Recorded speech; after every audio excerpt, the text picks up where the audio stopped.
حضرت موسیٰ، حق کی جیت، ظلم کی ہار۔ فرعون ایک ظالم بادشاہ تھا جو اپنے آپ کو خدا کہتا تھا۔ وہ بنی اسرائیل پر بہت ظلم کرتا تھا۔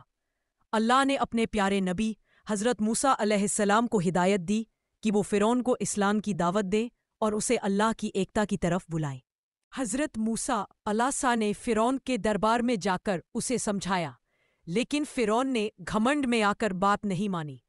اس نے کہا، اگر تو سچا ہے تو کوئی نشانی دکھا۔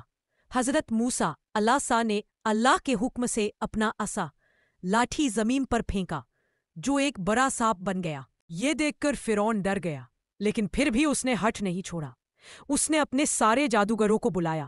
انہوں نے بھی رسیاں زمین پر پھینکی اور وہ سانپوں کی شکل میں رینگنے لگی، لیکن حضرت موسیٰ علیہ السلام کا سانپ ان سبھی کو نگل گیا۔ جادوگر سمجھ گئے کہ یہ جادو نہیں بلکہ اللہ کا کرم۔ جب فرعون کو پتہ چلا کہ جادوگر حضرت موسیٰ علیہ السلام پر ایمان لے آئے ہیں تو وہ اور بھی زیادہ غصے میں آ گیا۔ اس نے بنی اسرائیل پر ظلم اور سختی بڑھا دی۔ رات کے وقت فرعون کے سپاہی گھروں میں گھس جاتے، لوگوں کو مارتے پیٹتے اور انہیں ڈراتے۔ حضرت موسیٰ علیہ السلام اس ظلم کو دیکھ کر بہت پریشان ہوئے۔ ایک پہاڑ پر گئے اور اللہ سے دعا کی کہ اے اللہ، میری قوم کو اس ظالم بادشاہ سے نجات عطا فرما۔ اللہ تعالیٰ نے حضرت موسیٰ علیہ السلام کو حکم دیا کہ تم صبح اپنی قوم کو لے کر مصر سے نکل جاؤ۔ صبح سویرے حضرت موسیٰ اپنی قوم کو لے کر مصر سے نکل پڑے۔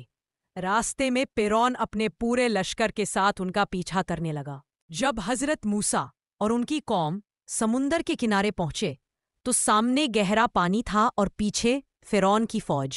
لوگ ڈر گئے، لیکن حضرت موسیٰ علیہ السلام نے جب اللہ کے حکم سے اپنا عصا لاٹھی سمندر پر مارا تو ایک بہت بڑا چمتکار ہوا۔ سمندر دو حصوں میں بنٹ گیا اور اس کے بیچ سوکھی زمین کا راستہ بن گیا۔ دونوں طرف پانی کی اونچی اونچی دیواریں بن گئیں، جیسے کوئی سرنگ ہو۔ حضرت موسیٰ علیہ السلام نے اپنی قوم یعنی بنی اسرائیل کو اس راستے سے لے جانا شروع کیا۔ لوگ ڈرے ہوئے تھے، تبھی فرعون اپنی بڑی فوج کے ساتھ اسی راستے پر آ گیا۔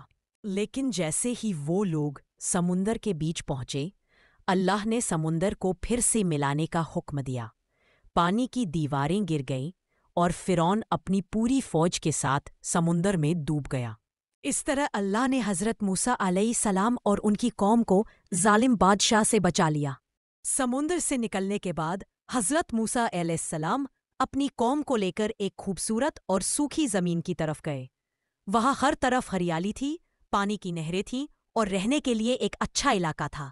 حضرت موسیٰ علیہ السلام نے وہاں اپنی قوم کو بسایا اور انہیں سمجھایا کہ اب ہمیں ایک نیا جیون شروع کرنا ہے، ایک ایسا جیون جس میں صرف اللہ کی عبادت ہو، سچ بولنا ہو اور ایک دوسرے کے ساتھ بھلائی کرنی ہو۔ انہوں نے لوگوں کو اسلام کی دعوت دی، بتایا کہ ایک ہی سچا خدا ہے اللہ، وہی ہمیں روزی دیتا ہے، ہمیں مصیبتوں سے بچاتا ہے اور ہمارے اچھے برے کاموں کا حساب رکھتا ہے۔ لوگ دل سے حضرت موسیٰ علیہ السلام کی باتوں کو ماننے لگے۔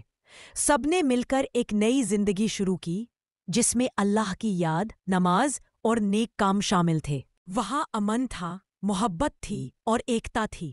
بچے کھیلتے تھے، بڑے اللہ کا شکر ادا کرتے تھے اور سب مل کر ایک نیک سماج بنا رہے تھے۔